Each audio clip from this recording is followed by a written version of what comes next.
I remember the time when I was so desperate to be with this girl I had a crush on in college.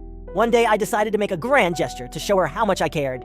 I spent weeks planning and preparing for the perfect date, picking out the best outfit and rehearsing what I was going to say. Finally, the day arrived and I took her to the most romantic restaurant in town.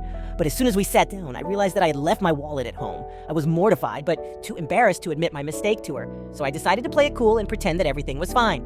We ordered our food, and when the bill arrived, I casually excused myself to go to the restroom. I quickly called my best friend, hoping that he could bring me my wallet. Unfortunately, he was out of town and couldn't help me. At that moment, I knew I had to do something desperate.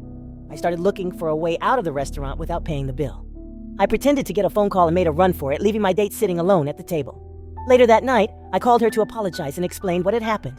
She was understanding, but needless to say, I never saw her again.